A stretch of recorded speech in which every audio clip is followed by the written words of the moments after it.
Stella splendens in monte, ut solis radium, miraculis serato, exaudi populum.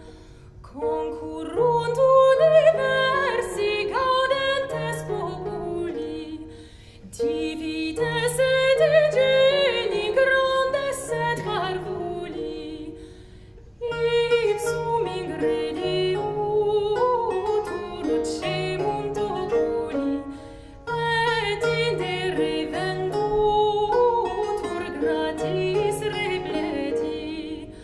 Stella splendens in monte, ut solis radium, miraculis serato, exaudi populum. Prelati et barones comites ingriti, religiosi omnes atque prebiteri, milites mercatores, cives marinari, burgenses piscatores, premiantur ibi.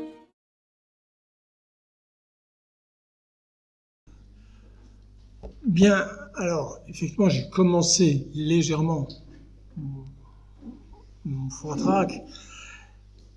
Pour ce qui est de esse justum homo justus, il faut tout de suite préciser une chose. Tout homme, parce qu'il est pécheur, par sa conversion, est placé au rang des justes. Il n'est cependant pas nécessaire d'avoir été justifié pour être juste. En effet, être juste pour un homme n'a pas le même sens qu'être juste pour Dieu. Le Christ qui s'est fait homme est un homme juste qui n'a pas été justifié. Dans la présentation de l'œuvre latine publiée en 1886 par Henri de Nifle, la question de l'homme juste se prête totalement à la compréhension de l'ascendance qu'Henri de Nifle eut sur les études écartiennes. Pour exposer l'œuvre latine, il développe un plan articulé sur l'appréhension de la scolastique selon la dogmatique enseignée à la fin du XIXe siècle. Ne lui emportons pas grief, nous sommes incapables actuellement d'enseigner la dogmatique autrement que dans les catégories de Vatican I, alors qu'en théorie, nous avons déjà Vatican II à appliquer. Tout d'abord, donc, Henri de Nifle va aborder Dieu comme actus purus. Ensuite, il va aborder les rationes creaturarum en Dieu et les idées. Il va ensuite développer la création, suivi de l'esse rerum. À l'aide de tout cela, il va proposer une redistribution dans le temps et dans l'espace des œuvres latines retrouvées, et il consacrera entièrement son dernier paragraphe à l'exemplaire cusin de l'œuvre latine, qui lui paraît être de première importance, mais dont il ne fait pas réellement une analyse.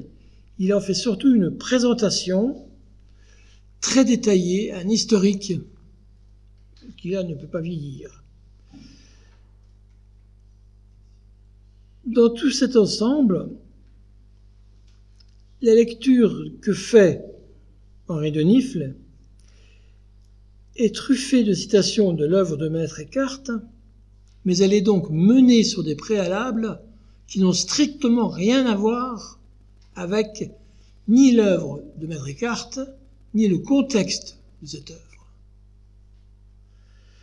Incidemment, Henri de Nifle en vient dans le texte à parler de Maître Eckhart de la même façon que Occam ou le cardinal Jacques Fournier. Il délaisse totalement le détachement, il n'a pas un mot à la théosis, il ne comprend pas ce qu'est la Trinité chez Eckhart, Et surtout, il est en permanence heurté parce qu'il ne retrouve pas la séparation radicale entre le créateur et la créature. Si je cite Henri de Nifle, bien qu'Eckehart, c'est ainsi que on repère bien que c'est de Nifle, ait choisi des prémices thomistes, il arrive à une toute autre conclusion que Thomas, précisément parce que Thomas distingue beaucoup plus nettement qu'Eckehart l'essai de la créature de l'essai Dei. Ceci est en parfaite harmonie avec le refus de l'homme juste au 13e article de la bulle In Agro Dominico. Petite précision sur cette bulle. Dans cette bulle, Eckehart n'est ni qualifié d'hérétique, ni qualifié de relapse, ni qualifié de pertinax. Aucune proposition retenue n'est déclarée franchement hérétique, elles sont déclarées pro ut sonant. C'est donc la compréhension de l'œuvre des cartes qui est en jeu, et aucune peine, aucun châtiment n'est donné à la fin de cette bulle. Ce qui permet de se demander même à quoi sert-elle. Jean 22 accompagnera cette bulle par une lettre à Henri de Virnebourg, où il cite Eckehart comme étant nommément connu pour être relapse, hérétique et pertinax. Ce faisant, nous avons la preuve que Jean 22 ne connaissait rien d'Eckehart, même pas sa vie d'ailleurs. La bulle In Agro Dominico dit « Tout ce qui est propre à la nature divine est aussi en totalité propre à l'homme juste et divin. C'est pourquoi cet homme opère tout ce que Dieu opère, et il a en commun avec Dieu créé le ciel et la terre, et il est générateur du Verbe éternel, et Dieu ne saurait rien faire sans un tel homme. » Je vous laisse voir les implications de ça. Être en Dieu met-il en péril la séparation ontologique d'avec l'homme? Henri de Nifle se perd dans les subtilités de l'exégèse de Maître Eckehart, au point de conclure au sujet de la création du monde prétendument éternel pour ses détracteurs, article 1 de la bulle In Agro Dominico, la confusion et l'extravagance de la pensée d'Eckehart se sont donc retournés contre lui, ici et comme si souvent. Ce que pense Henri de Nifle de l'œuvre latine et de Maître Eckehart en général est que c'est un ensemble de confusion et d'extravagance. Quelques pages plus loin, en note de bas de page, il place une longue citation de Nicolas de Cuse, commençant par « Nicolas de Cuse a développé cette pensée basée sur Eckehart ». Et il expose ensuite que demeurer en Dieu est ce qui permet à la créature d'obtenir son existence particulière et distincte des autres créatures. Il n'a donc absolument pas saisi que la distinction ontologique entre le créateur et la créature demeure dans une théosis qui préserve la quiddité des créatures. Dans Opus Sermonum Fir, que Yana peut étudier ensuite, pour la fête de la Trinité, Maître Eckehart précise « Quand nous disons « toutes choses sont en Dieu », en premier, parce que l'homme en Dieu est Dieu. Donc tout comme Dieu est indifférencié et cependant le plus différencié d'un lion, ainsi l'homme en Dieu est indifférencié et le plus différencié d'un lion, et ainsi des autres choses. Deuxièmement, parce que tout ce qui est en un autre est en lui selon la nature de celui dans lequel il est. Cette formulation volontairement paradoxale appartient sans nul doute à ce que Henri de Nifle appelle les extravagances. Mais elles deviennent très claires, ces extravagances, dès qu'on les rapproche de la présentation de l'homme comme adverbe, en particulier dans le sermon allemand Quasi Stellam Attitudina. qui a déjà été pointé dans la liste des accusations colonnaises. Maître Eckhart y souligne que l'intention d'un homme juste en toutes ses œuvres trouve son œuvre, son agir et son terme en Dieu. Cette formulation est on ne peut plus proche de celle de l'homme juste et divin. Chaque créature en Dieu est divinement elle-même. Je répète, ça c'est quand même quelque chose de très important. C'est une sorte théosis adverbiale. Chaque créature en Dieu est donc divinement elle-même. Cette restitution à chacun de ce qui lui est dû rejoint une part importante de la notion thomiste de la justice, c'est la justice redistributive. Si Henri de Nifles fut le premier à souligner l'importance des manuscrits collectés par Nicolas de Cuse, la lecture qu'il donne de la pensée écartienne rejoint en grande partie les objections faites dans la bulle de condamnation, et son analyse permet de même de mieux comprendre les reproches faits à Maître Eckhart. Mais sa démonstration n'explique en rien pourquoi la mise au point canonique de la bulle n'impose aucune sanction au maître thuringien, pas même celle de réécrire ses œuvres. Personnellement, il n'est dénoncé ni comme hérétique, ni comme relapse, ni comme pertinax. L'analogie... excusez-moi. Toutefois, l'influence de la présentation de l'œuvre latine par Henri de Nifles a conditionné les préjugés au sujet des cartes, au point que nous en sommes seulement à redécouvrir l'œuvre latine. Martin Grapman, vers 1930, a noté l'apport écartien dans les études des auteurs de la fin du XIVe siècle, mais majoritairement ceux qui sont critiqués. Cette note il a une note très brève, située dans une dialectique entre la justification, ou le fait d'être juste, soit comme état, et c'est justum, ou bien comme prédicat, homo justus, ce qui prouve que ceci a fait débat après la mort de Maître Eckhart, dans les années 1340, 1360 même. Dans un cas, nous avons étudié la sotériologie et dans l'autre, la théologie morale. Pour l'analyse de la pensée du maître thuringien, Grapman s'appuie ou renvoie aux publications d'Henri de Nifles, sans aucune autre analyse. 50 ans plus tard, malgré l'édition du commentaire de la sagesse par Gabriel Terry en 1927-1928, avec des notes très très importantes qui n'ont absolument pas été prises en compte. 50 ans plus tard, l'œuvre allemande était largement étudiée, alors qu'Alain de Libera, Ferdinand Brunner, Rémy Zumwalt, Édouard Weber, ayant compris l'importance de l'analogie, lancèrent l'examen et la traduction de l'œuvre latine, dont l'étude n'a plus cessé de se renforcer. Pierre Gire, Bernard McGuinn, Marianne Vanier ont ensuite exploré chacun la dimension trinitaire de la pensée écartienne.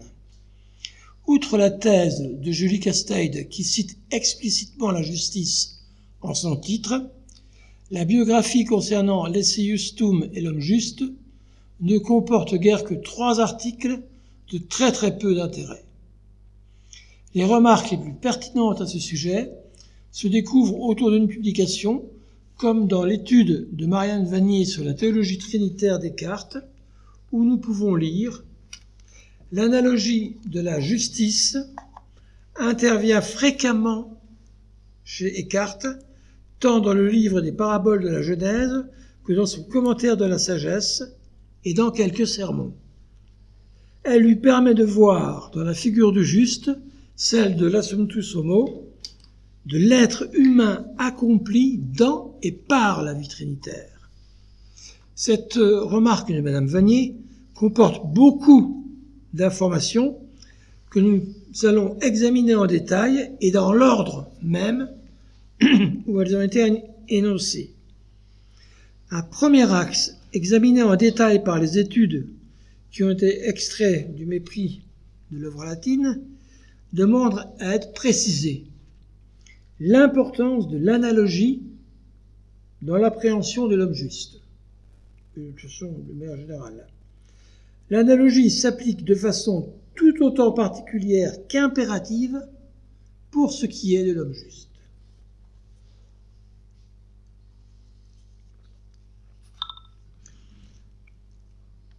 Dans cette mystique, l'homme noble en allemand, l'homme juste en latin, exprimé dans le même registre langagier, serait-il la même analogie de l'homme bon et divin? Le mot analogie étant la clé logique du raisonnement de Maître Eckhart, il importe de laisser Maître Eckhart lui-même le définir, ce qu'il fait dans son exposé de l'Ecclésiaste où il met en garde le lecteur. Il faut, nous dit Maître Eckhart, que ces trois éléments soient distingués. Univoque, équivoque et analogue. Nous avons compté bien trois. Dans la plupart des études, nous n'en avons que deux. Car les équivoques, poursuit Maître Eckhart, sont caractérisés par les différentes choses signifiées, les univoques par les diverses différences d'une chose, tandis que les analogues ne se distinguent ni par les choses, ni par les différences des choses, mais simplement par les modes d'une seule et même chose. Par exemple, la seule et même santé qui est dans un animal est elle-même, et non une autre, dans l'alimentation et dans l'urine, en sorte que la santé en tant que santé n'est rien dans l'alimentation et dans l'urine, pas plus que dans une pierre. Mais celle-ci seule est appelée urine saine parce qu'elle signifie rapidement cette même santé qui est dans l'animal, tout comme l'enseigne en forme de cercle pour le vin, laquelle enseigne pourtant ne contient pas de vin. Il s'ensuit que la bonté et la justice tirent leur bonté entièrement de quelqu'un d'extérieur auquel elles sont analogues, à savoir Dieu. Fin de citation. J'en profite donc pour dire ici que chaque fois que le terme analogique en latin est traduit en français par une analogie équivoque, c'est un contresens. La division très fréquente entre analogie équivoque et analogie univoque, qui est principalement évoquée pour séparer Duns Scott et Maître Eckhart, alors qu'ils sont beaucoup plus proches qu'on ne le croit, est entièrement balayée ici par Eckhart. La justice appartient aux analogues, ni aux équivoques, ni aux univoques. C'est donc la même justice qui est divinement en Dieu et de façon symptomatique ou symbolique à la création dans les créatures. Limiter l'analogie écartienne à l'univocité ou l'équivocité revient à amputer sa pensée et donc à la rendre totalement incompréhensible. Nicolas de Cuse a trouvé ce passage si important qu'il l'a résumé en marge, qu'elles se disent analogiquement au sujet de Dieu et des créatures, au pluriel. Cette formule est lapidaire, mais montre à quel point Nicolas de Cuse a perçu l'importance de cet axe logique. Plus que selon une identité de sens, plus que par la protection des différences, L'homme juste est donc entièrement juste par la justice qu'il reçoit de Dieu. L'article 13 de la bulle, l'homme juste et divin, est nécessaire pour que vienne ensuite cet homme a reçu la volonté et l'agir de Dieu, ce qui explique donc que Dieu ne sait rien faire sans un tel homme en qui il a mis toute sa volonté ou même toute sa volition et tout son agir. Puisque privé de cet homme, Dieu serait alors privé de sa capacité d'action, spécifiée ici par l'engendrement du Verbe, dans la Bulle d'Agro Dominico. De la même manière, si cet homme n'était pas totalement juste et divin, il serait privé de sa propre capacité d'action, qui est l'engendrement du Verbe et la création du monde. Un tel homme appartient certes au monde créé, mais non pas sur un plan temporel, mais depuis l'éternité divine. Il est totalement uni à la volonté divine de créer en ce monde et en Dieu. Chercher à trancher entre le comportement humain relevant de la justification divine ou la justification divine relevant de l'humain, créé par sa grâce, est une quête totalement vaine, qui peut vite devenir un sophisme. Elle est aussi vaine que de poser une question de délai ou de nombre dans le jugement de Dieu, qui préluderait et la capacité de voir et de contempler, question qui agite déjà beaucoup les penseurs d'Avignon et de Paris, et qui aboutira à la question de la vision béatifique. Selon la logique écartienne, entrer dans la contemplation béatifique de la Trinité suppose de le contempler ainsi que Dieu contemple. C'est vers cet horizon que tendent toutes les affirmations, invitant l'homme à contempler Dieu par l'œil de Dieu. La théologie écartienne, donc, sape à la base déjà la querelle sur la vision béatifique. Une question demeure. Comment devient-on un homme juste ? À quoi le reconnaître ? Comment ce qui était initialement une vertu morale devient une réalité mystique ?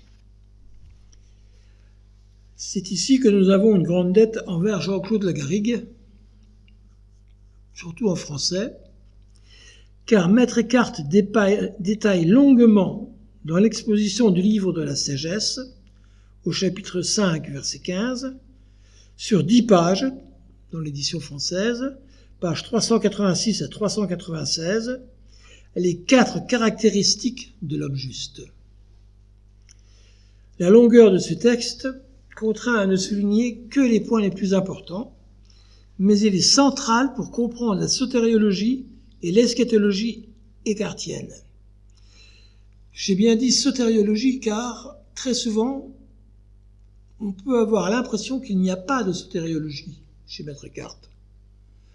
Un des points qui est le plus important est ce qu'il ne commente pas dans les évangiles. Dans l'évangile de Jean, ni le passage devant Pilate, ni la crucifixion ne sont évoqués ou commentés. Maître Eckhart nous place tout d'abord sur un plan moral dans le livre de la sagesse. La première caractéristique d'un homme juste est l'égalité d'esprit. Ce point est traité rapidement en renvoyant au paragraphe précédent, le 58, comme un critère moral exposé à l'aide du stoïcisme. Il y a 4 signes qui révèlent l'homme juste. Le premier, c'est, pour quiconque, d'être égal à soi-même et de rester ferme dans la prospérité comme dans l'adversité. Cette attitude que l'on pourrait qualifier de stoïcienne se retrouve dans l'œuvre allemande par les mots Gelassenheit et Abgescheidenheit. Éclairé par l'arrière-plan analogue, le premier signe qui révèle l'homme juste est son égalité à lui-même. Il devient ce qu'il est, il devient ce qu'il est, indépendamment de la prospérité ou de l'adversité. Il est donc libéré, une réalité transcendantale au début de cette démarche, la vérité lui est implicitement nécessaire. Ce que paraît cet homme, c'est d'être vero liberatus, et ceci dans tous les sens du mot vero, que Eckhart passe en revue dans le sermon latin 17. Par la vérité, mais aussi vraiment, tout en laissant son vrai moi être révélé, ce détachement des biens et des maux déjà présents chez Thomas d'Aquin, mais au sujet des personnes bienheureuses, où Thomas d'Aquin nous dit « Le bonheur de l'homme est de s'attacher à Dieu, car chaque chose est parfaite si elle demeure dans son bien propre, et le bien propre à l'homme, c'est Dieu. » Donc, ce premier signe implique implicitement la vérité, le bonheur et le détachement. Dans la seconde caractéristique, Maître Eckhart passera du détachement des créatures à l'attachement à Dieu. Le second signe révélateur, c'est qu'il ne s'écarte jamais de la volonté de Dieu, mais s'attache et adhère totalement à Dieu, selon le passage du psaume. Donc, pour moi, le bien consiste à être attaché à Dieu. À ce moment-là du texte, Maître Eckhart va citer le Cantique des Cantiques, ce qui est assez rare dans son œuvre. Dans l'exposé du livre de l'Exode, la même citation du Cantique des Cantiques, appuyée sur son bien-aimé, vient appuyer l'affirmation que l'observation de la loi par des holocaustes n'est pas guidée par la crainte, mais guidée par l'amour. Le passage du feu de la crémation à celui du feu de l'amour marque le progrès spirituel. Il faut comprendre de façon légaliste le second point signalant un homme juste, quand Dieu est dit la règle de toute chose. Maître Eckhart, tout entier pétri de théologie augustinienne, nous montre que la règle est la mesure d'aimer Dieu et de l'aimer sans mesure. Dans les sermons latins à 2 reprises, la première distinction entre l'homme intérieur et l'homme extérieur est que l'homme intérieur se tient appuyé sur son bien-aimé qui est Dieu. Ce passage vers l'intérieur correspond à la théologie écartienne du passage de l'acte à l'intention. C'est aussi un point qui sera débattu en Avignon lors du procès, car son goût pour les formules lapidaires peut sembler condamner tout acte de piété.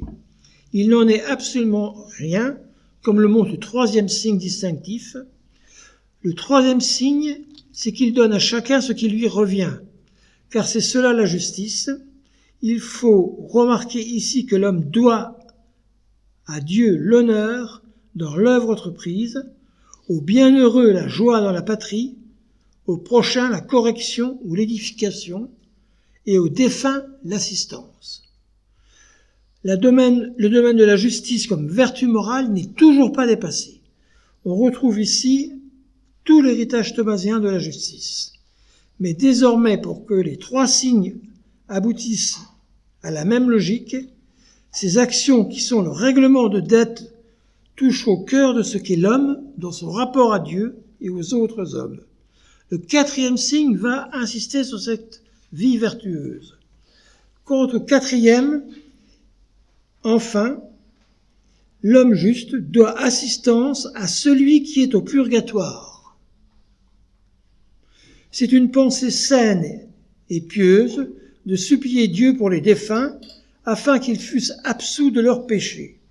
Il faut aussi remarquer que l'on doit l'amour à Dieu, car lui seul est bon. Nous sommes donc apparemment très loin des thèses condamnées en Avignon. Dans les lignes suivantes vont se retrouver les axes majeurs de l'anthropologie écartienne, situés sur le principe augustinien selon lequel Dieu seul pénètre dans l'âme humaine. Maître Eckhart a ici réuni, dans ces textes et dans ce qui suit, là, dans le livre de la sagesse, la première explication de la vie vertueuse menée par un homme juste. Il conclut cette partie vertueuse par « Il est donc juste, celui qui ne craint pas Dieu, mais l'aime, qui fait le bien non pas avec la créature de quoi que ce soit, mais avec l'amour du bien, qui n'est certes pas le bien de tel ou tel, mais le bien tout court, parce que le bien est en lui-même. » Le paragraphe suivant, dans le commentaire de la sagesse, va commencer par les mots « Il faut ajouter à cela troisièmement ». La difficulté est que le texte ne comprend ni premièrement ni deuxièmement. Nous avons donc effectivement ici une reconstruction complète du texte, à partir de bases qui n'ont pas été reprises. Ce troisième argument change radicalement de ton. Eckhart vitupère avec force et même violence contre les personnes qui mènent une vie hypocritement dévote. Et il finit le tout par un appel à la conversion. Je cite Eckhart, donc. « Cette âme veut connaître le corps par l'esprit et Dieu par les yeux, comprendre les choses charnelles et voir les choses spirituelles, c'est tenter l'impossible. » Le paragraphe suivant va se recentrer sur l'homme juste en ouvrant un nouveau point. La mise en œuvre de la justice n'est rien d'autre que l'amour. Il peut donc recentrer encore plus son étude sur l'être du juste, qui est de vivre et d'agir justement. Ceci est aussitôt associé à la vie. La personne pleinement juste est détournée de l'injustice au point qu'elle ne se connaît elle-même pas comme étant injuste. Il ne se connaît pas ni ne s'aime vraiment lui-même pour autant qu'il est juste, si ce n'est dans la justice elle-même, dans laquelle et par laquelle et à cause de laquelle il s'aime lui-même et tout ce qu'il aime. Après avoir pris le temps de décrire le rapport de dépendance complète entre le juste et la justice, Maître Eckhart peut en déduire que c'est quelque chose d'unique et d'identique que l'être de la justice et l'être du juste. Ils sont au même endroit et se réjouissent de la même chose. Or, la justice n'est pas simplement une vertu, mais comme le bien, le vrai, elle apparaît à cette puissance divine qui façonne l'homme. Ce n'est pas l'homme qui fait la justice, mais la justice qui fait l'homme. D'où l'affirmation du paragraphe 64, il faut remarquer qu'il est dit juste, sans ajout ni substantif, par exemple homme ou un autre mot de ce genre, mais en s'en tenant formellement à juste. Il est en effet au-dessus de l'homme, mais aussi au-dessus de toute créature. Il est divin d'être conformé par la forme à Dieu seul et d'être transformé en lui, selon lui et par lui. Gabriel Terry avait parfaitement saisi l'importance de ce raisonnement dans le livre de la sagesse. Dans la toute première base est un raisonnement analogue. Il a cité dans une note cette accusation colonnaise qui figure dans la bibliothèque de Nicolas de Cuse. Comment se distinguent les univoques, équivoques et analogiques? Les qualités élémentaires sont perçues de façon univoque, dit-il, comme provenant du sujet, à travers le sujet et dans le sujet. Cependant, de façon analogique, par exemple, la justice, la vérité, etc., ne sont pas perçues ainsi, mais inversement, car elles ne reçoivent pas leur être du sujet, mais le sujet reçoit d'eux et par eux, et en eux l'être juste, vrai et bon. Ces modes précédant leur sujet demeurent corrompus par leur sujet, comme Augustin l'enseigne dans La Trinité, livre 8. Dès lors, une fois que Eckhart a annoncé cela, la justice comme vertu cardinale est totalement dépassée au profit de la justice agir de Dieu. À la fin de la pratique de la justice comme mouvement vers l'intérieur de soi et nous renvoyant vers l'autre dans un acte d'amour totalement désintéressé, l'homme capax Dei met cette capacité d'action en se laissant être divinisé par la justice. Et le premier point sera qu'il se laisse être égal à lui-même, donc qu'il se laisse créer lui-même en lui-même par Dieu. Maître Eckhart ne s'en tient pas là. Cette division n'est pas une apothéose, au sens grec du terme, mais une conformité à la Trinité, donc une théosis. Il faut fermement distinguer l'apothéose et la théosis. Le juste, dit-il, tient et reçoit tout son être de la seule justice. Il est la descendance et le Fils proprement engendré par la justice, et la justice elle-même et elle seule enfante, ou bien est le Père qui engendre le juste. Et il faut remarquer ici expressément que dans la justification de l'impie, ou plutôt dans tout acte ou opération de justice, il y a une image et une expression de la Trinité. C'est très rare d'avoir de la théologie chez Eckhart. Si le juste est à proprement parler le Fils engendré par la justice, c'est toute la procession des personnes en Dieu qui est sollicitée. Et je n'ai pas eu le temps de développer tout ce qu'il y a dans les questions parisiennes Nova Repertoria nouvellement découvertes sur ce sujet.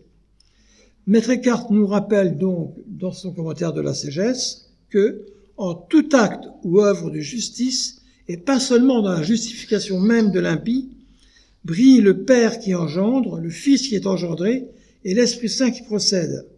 Ou plutôt, il est manifeste que le Père engendre, le Fils est engendré, et l'Esprit Saint qui est l'amour procède, et que les œuvres de la Trinité sont inséparables.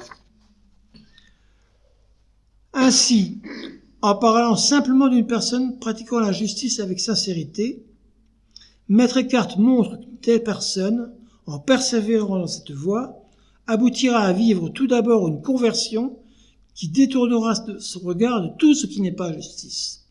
Ensuite, se recevant tout entier de la justice, qui n'est plus une simple vertu, mais un nom possible de Dieu, devenu Dieu en Dieu, puisque juste en la justice, il accueille au fond de lui, dans l'habitus mentis, les personnes divines unifiées dans un mouvement d'engendrement et de procession.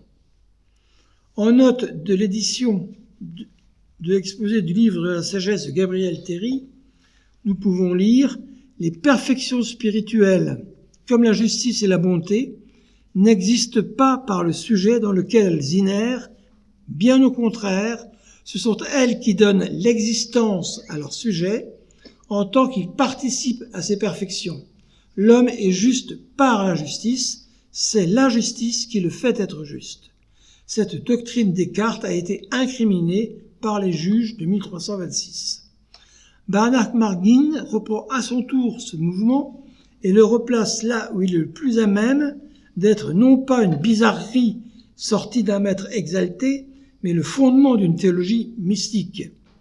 La réflexion sur Dieu comme principe, puisqu'elle reste dans le domaine de la causalité formelle, c'est-à-dire de l'émanation du même à partir du même, peut être aussi un tremplin pour interroger la présence intérieure de Dieu dans le juste comme tel, in quantum justus, comme le démontre la longue réflexion sur la justice divine et le justus dans le commentaire du prologue johannique.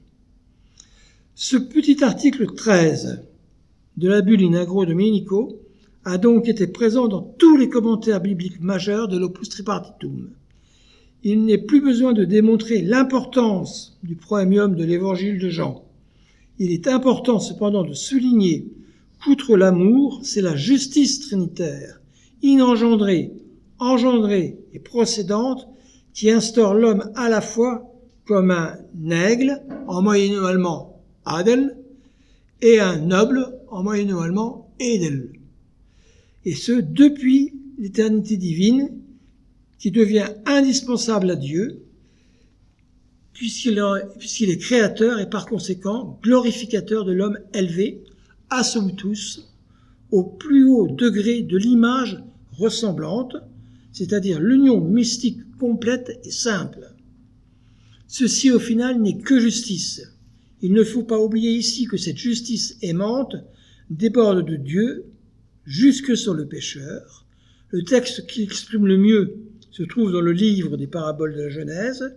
Il n'y a aucune surprise de le retrouver dès le début de la première liste d'accusations données à Cologne. Encore une fois, si la justice inengendrée se tenait en elle-même, l'âme de l'injuste ne serait jamais justifiée. Mais dans la justification de l'impie, la justice inengendrée concourt nécessairement. La justice inengendrée, engendrant, enfantant et apparentée. De même, il faut se joindre à la justice, pas à une autre, mais à la même, bien que déjà née. Car comme personne ne peut être juste sans justice, de même on ne peut naître juste sans justice engendrée. Il importe encore que la justice engendrant ou enfantant aime la justice engendrée ou enfantée, la progéniture ou le Fils, voire Jean 3 et 5, le Père aime le Fils. Cet amour qui procède est la floraison ou l'aspiration du Saint-Esprit. C'est pourquoi Origène dit que dans la justification des méchants, toute la Trinité festoie. Fin de citation. Conclusion. Après avoir lu les commentaires d'un des fondateurs de la recherche écartienne, qui ne voit qu'un ramassis de contre-vérités, de fables et d'exaltations dans l'œuvre latine, et qui n'a pas raté beaucoup de sources pour dire ça, il en a aussi raté pas mal sur la biographie des Descartes, il n'y a pas lieu de s'étonner d'y trouver le même rejet que celui qu'on a en Occam ou Jacques Fournier. Mais leurs réactions outrées ne peuvent rien contre la résistance ou l'insistance du texte écartien. Il a la résistance et l'insistance du réel. Il suffisait simplement d'attendre pour que ces questions refassent surface. Et elles referont surface de plus en plus puisque tout ce qui est dit de l'homme noble et qui a fait l'objet de beaucoup de publications est également dit de l'homme juste au sein du mouvement trinitaire du proemium de l'évangile de Jean. Il nous faut bien faire le pont. Adel, l'aigle, Edel, le noble, Justus. Les œuvres allemandes et latines sont inséparables. Elles nous permettent ensemble de comprendre pourquoi en nous il y a une justice inengendrée, une justice engendrant, une justice spirée, et que cette justice n'est rien d'autre que celle qui nous crée à chaque instant. Je vous remercie.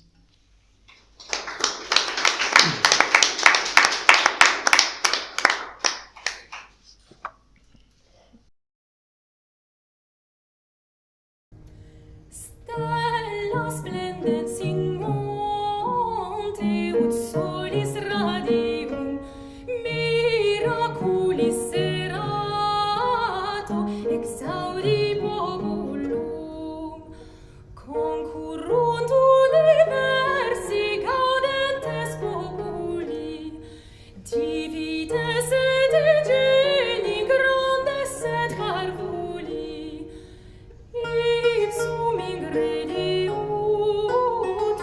cemunt oculi et indere vendutur gratis repleti stella splendens in monte ut solis radium miraculis serato exaudi populum prelati et barones comites ingriti religiosi omnes atque prebiteri milites mercator